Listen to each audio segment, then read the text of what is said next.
Welcome, everyone, to another episode of Underdog Leadership Podcast. I am your host, Jenny Mitchell, and we've got another barn burner for you today. A barn burner, I'm laughing. If you're watching us on YouTube, Olinda has on this beautiful, rich, orangey red top. So maybe she's on fire today. I don't know. Welcome, Olinda. It's a pleasure to have you here. Thank you, Jenny. Thank you for having me. Oh, well, we're going to have a great conversation.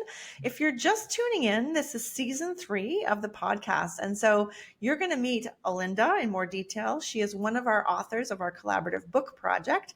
And you may want to go back and listen to episode 1, which is called Beginning, which really sets the stage for this whole season, this whole collaborative process, what these CEO women learned during this experience, their stories, how they've changed, and what this experience has meant to them. And most importantly, and I'm sure Olinda would agree with this, how they can impart that knowledge to the next generation, because it is about that legacy piece. And we're going to talk more about that today. So here we are, Olinda. It's been a minute, hey? Like since March when we were in Toronto together.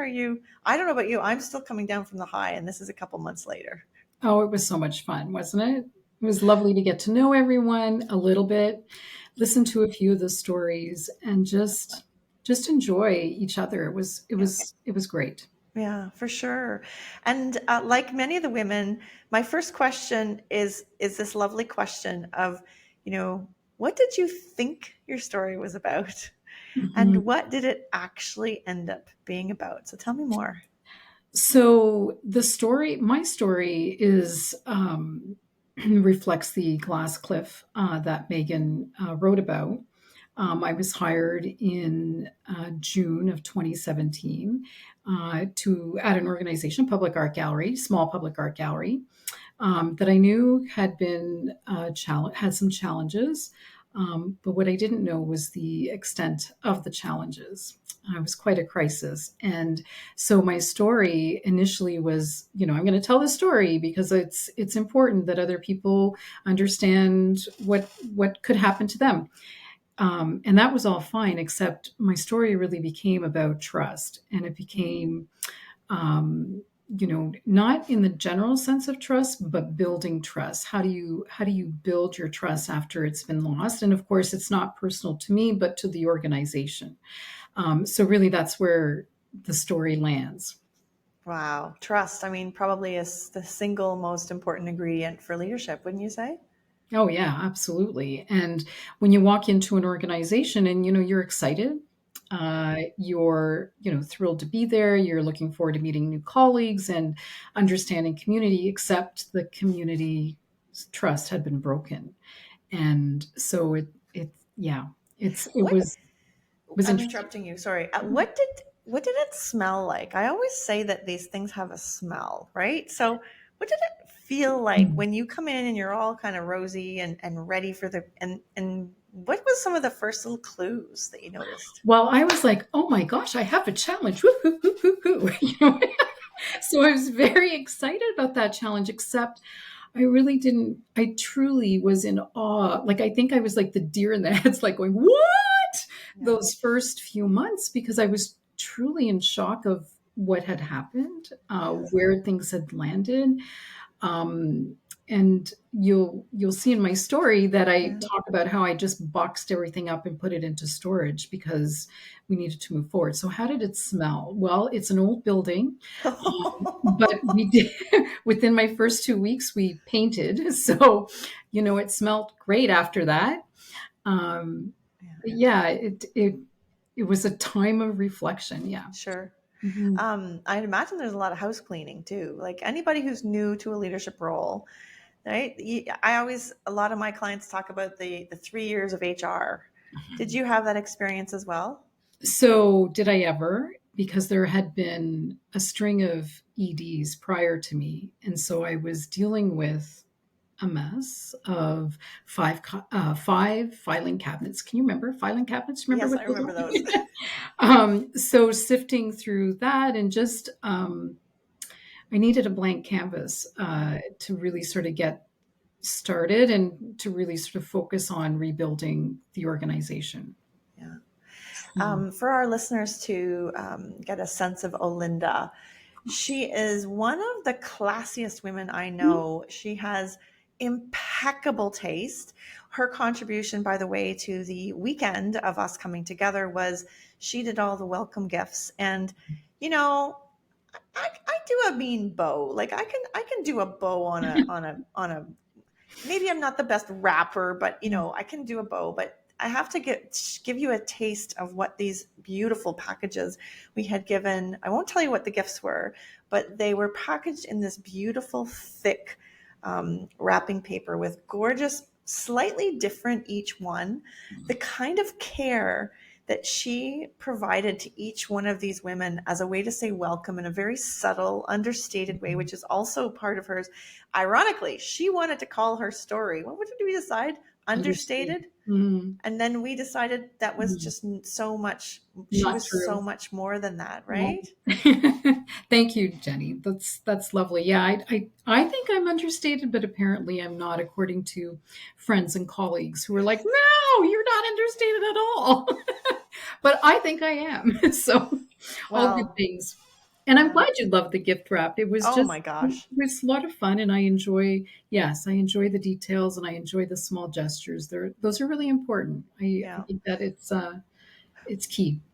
It speaks to your now before I get you to read your story, I'd love for you to do one thing is I loved in your story. I'm giving you a teaser. You're going to have to everybody, you're going to have to listen, read the book to find out the rest of the story.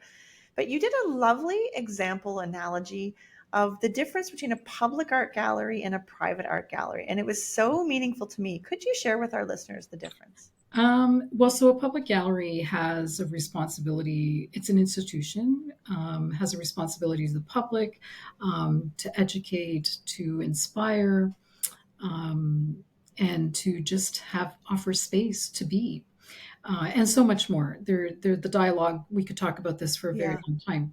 A commercial gallery is a place of business where you are making money, selling artists' work.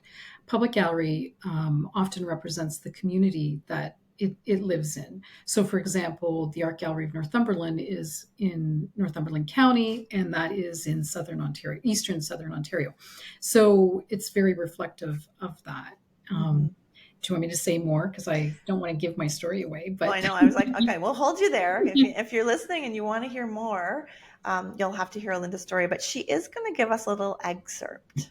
So please situate us in the excerpt you're setting up, Olinda. well, it was just before we get there, Jenny. It was actually really difficult to choose an excerpt without making it sound like there's missing pieces, right? So this is about 3 pages in, and here it goes. The biggest issue at the AGN was a lack of institutional knowledge, not knowing how to function. It had lost all sense of mission. Removing the do not touch and quiet please signs from the gallery walls made the space more inviting, but it needed much more. As I stepped up my efforts to build trust externally, I also needed to build trust internally, mentoring and coaching staff and volunteers, including the board of directors. Meeting regularly and individually with the remaining members of my team, I saw how deeply the crisis had affected them. The 15 or so active volunteers were grateful to have me there, but they were uncertain of the change I was introducing. They had come close to losing the gallery. It was difficult to let go of anything connected to that time of survival, even if it was holding the AGN back. The board, meanwhile, had taken the operational responsibilities beyond their capabilities. I needed them to be vulnerable, acknowledge what wasn't working, and let me do my job. But they, like the volunteers, were stuck in something like a siege mentality. I needed to win them over. And win them over, you did, right? Yeah, we're getting there. Yeah. Yeah, Yeah. love that. Trust. That paragraph speaks to trust, doesn't it? Yeah. Yeah, it really does. And I think we sometimes take it for granted that people will automatically trust you. The if I think to Megan's research on the glass cliff, that was me. I really didn't know the extent. I knew that there had been some challenges, but I didn't know the extent of the challenge for that organization. And it was 2 months in, and I was like, oh my God, like Yeah. we're going to lose this place. And so, when I think about what got me ready to take on that role, I think I was well positioned for sinking my teeth into it, but it doesn't go without being taken aback and in a bit of shock, and just beginning to build that trust with my own team, the volunteers, and the community, right? Like I know it sounds very, oh yeah, what, that's easy to do, but it's not when Mhm. people, including community, have been deeply wounded. Um, it's almost traumatic for Yeah, them, right? And absolutely. I couldn't own it. It wasn't mine to own. I was very much about, we're moving ahead, we're looking beyond. And the period of crisis in an organization happens all the time to many businesses, right? So, you know, but this is a 63-year-old organization. So, How yeah. did you marry or balance the we're moving forward with respect for their space and their because I can only imagine how they wanted to talk about the past. Am I right? Or We laughed a lot. Like, what? What is going on? um, and I think because I laughed a lot, whether that was my hidden nervousness, they sort of calmed down a little bit. And then I made a lot of physical changes quickly. Like I, completely changed the look of the organization, like physical, so the cosmetics. So when you begin to introduce that kind of change, they know something's happening elsewhere. So organizationally, the change has been monumental as well, but they could see it, right? And so because they could see it, um, there was a bit of that wow factor, but I mean, that's just cosmetics. You have to dig deeper to fix the problems, right? Or fix the issues at hand. And certainly we're not out of the, like we're out of the woods, but we're not lost anymore, yeah, right? So, or the ship isn't sinking.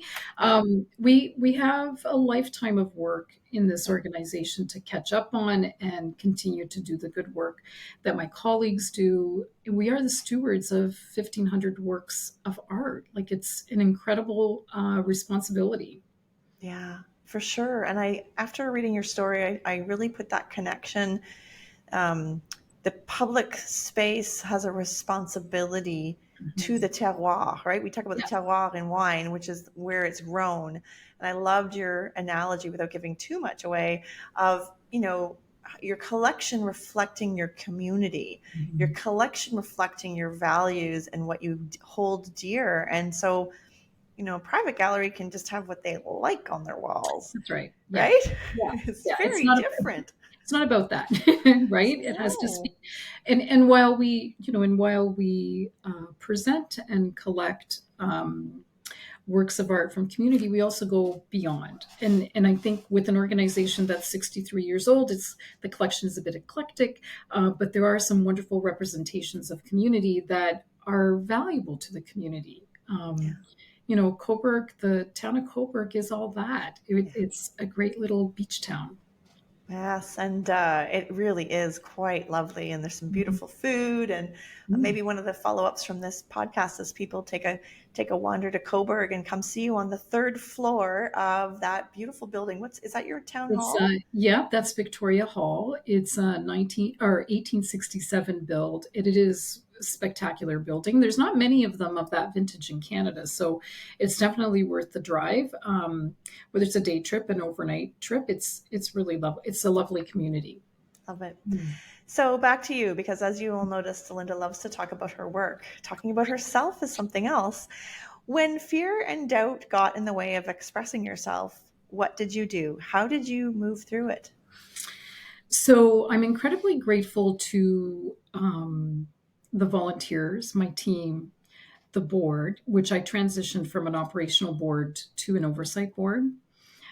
They were so supportive in understanding what needed to happen. So when you think about, like, yeah, there was a short-term plan, a long-term plan, then a short-term plan, like it was just everything needed to flow.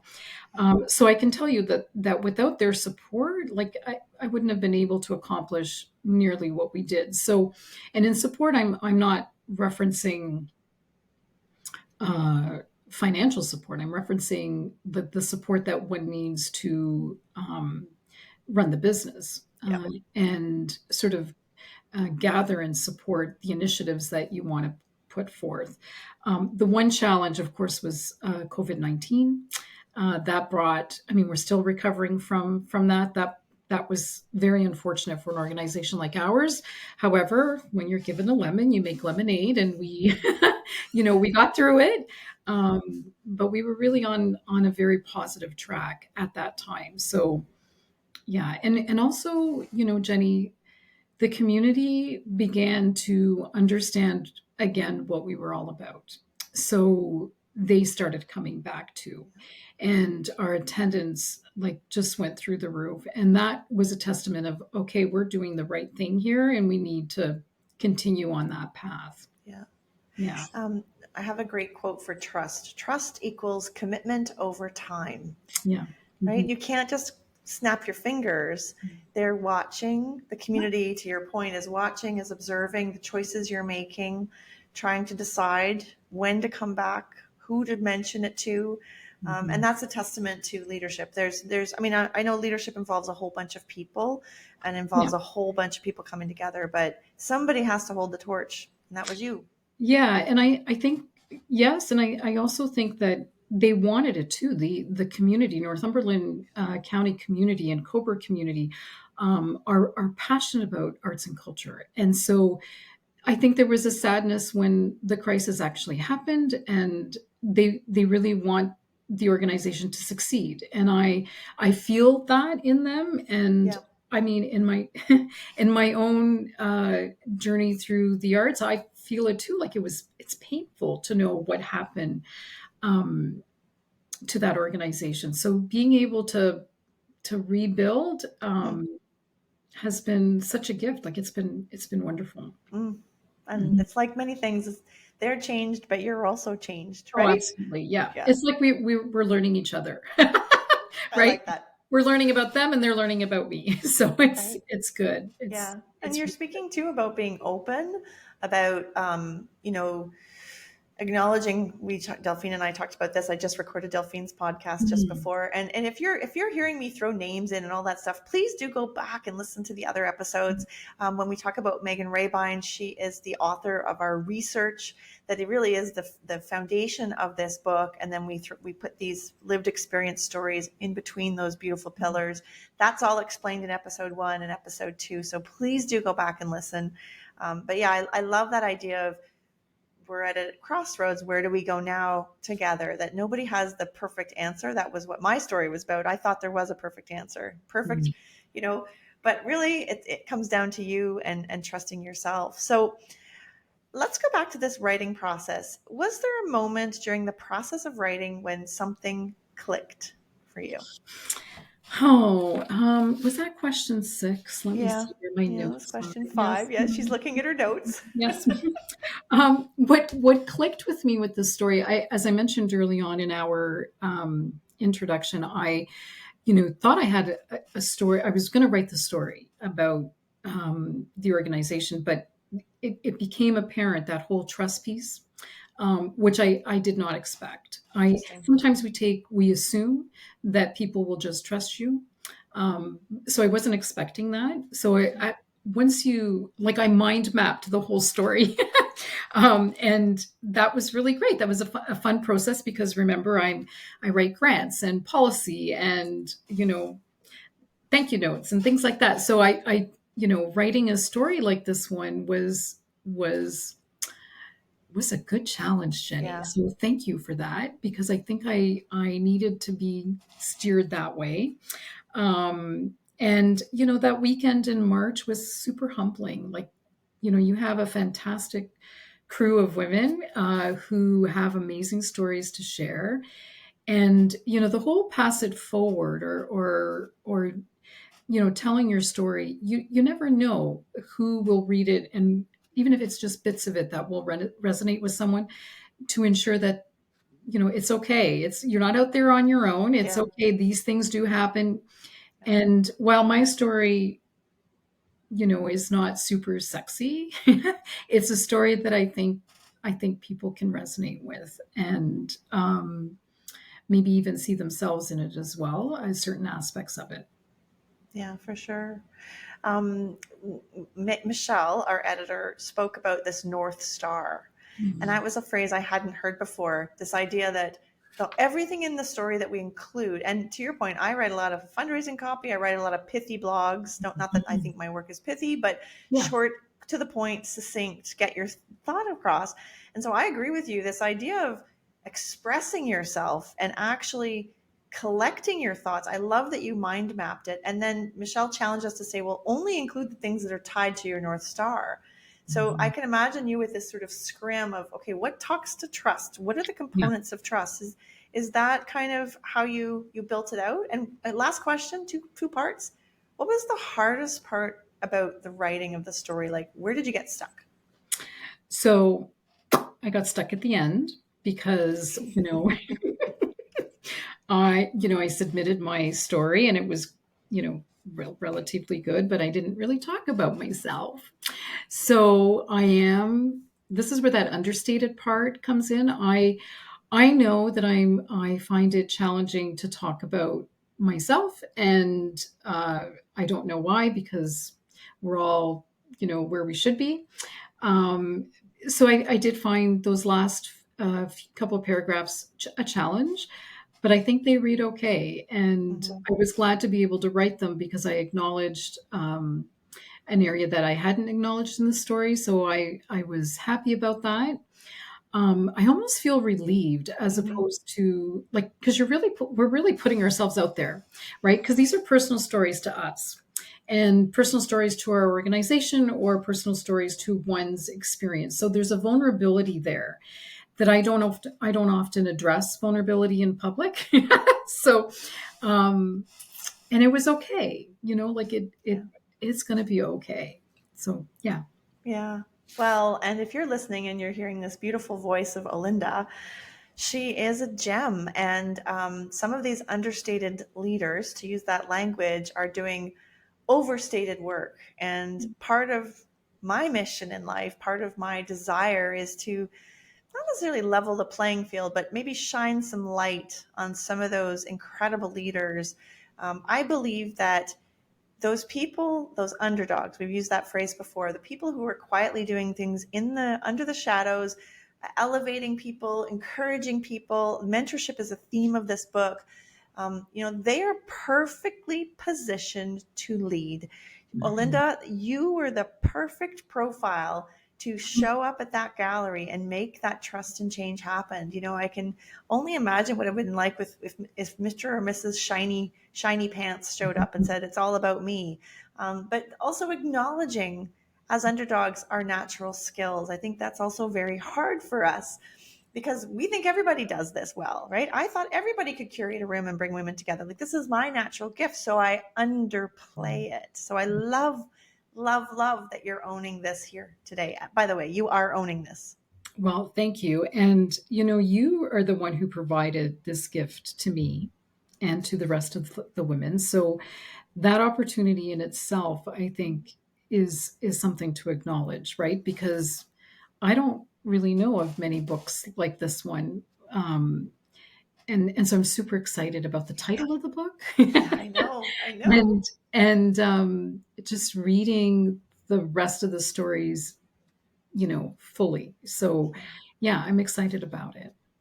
Yeah, there's Yeah. something magical. And for our listeners, we've been holding off on sharing the other women's stories until they've submitted because we just want to make sure that each story is sincere, and I don't want any kind of comparison. That's not what this is about.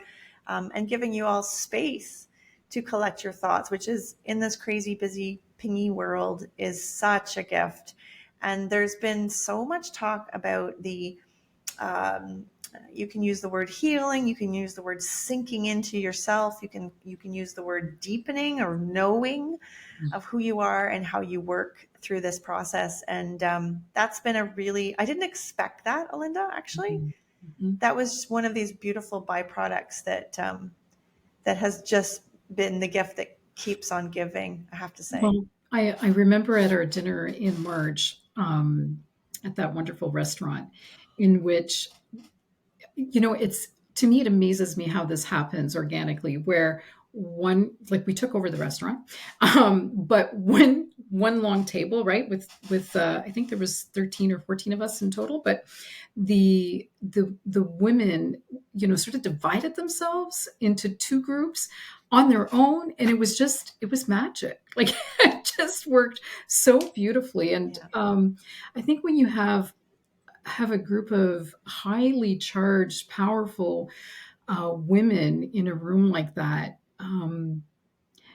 and just sort of sharing stories of their leadership journey, it was wonderful. It was so good. I'm thrilled to be a part of this group. Amazing. Yeah, Yeah, the word magical just keeps coming to my yeah, lips. And I do hope if you're listening and you're about to buy the book, I want to hear if you feel that it's magical, if it's touched you, if there's a piece of it that's really resonated with you, please do reach out. I'm at jenny@chavender.com. That's Chavender like lavender.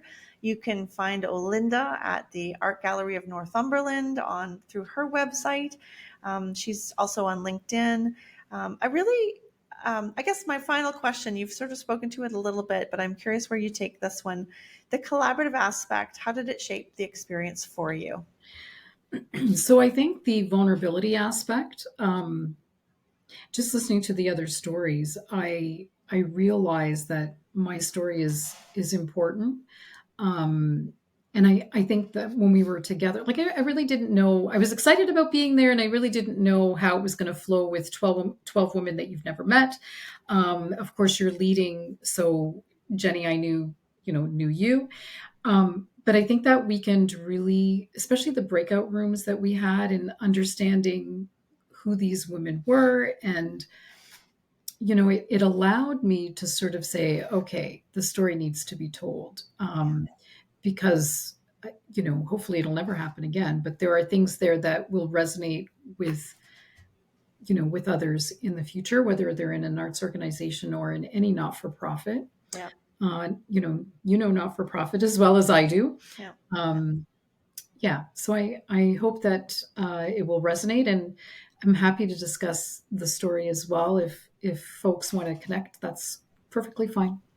It's all good. Mm, sounds wonderful. Sounds Mhm. wonderful. So, to our listeners, thank you for being here with us for this incredibly thoughtful, sincere conversation with Olinda and myself. The book is available. You'll buy now. The book will be available, and you can look down below in the show notes to get your copy. But don't stop there. Read it, share it with your friends, buy it for friends. Give it to someone you admire, give it to someone who you can see growing in leadership. Host those book clubs. Let's actually talk about, because as Linda said, it's that legacy piece that we're really passionate about imparting, and it's the piece that will give legs and maybe wings. Maybe it's wings to the book. Thank you, everyone, for being here, and we'll see you on the next episode of Underdog Leadership. And thank you, Olinda. Thank you, Jenny.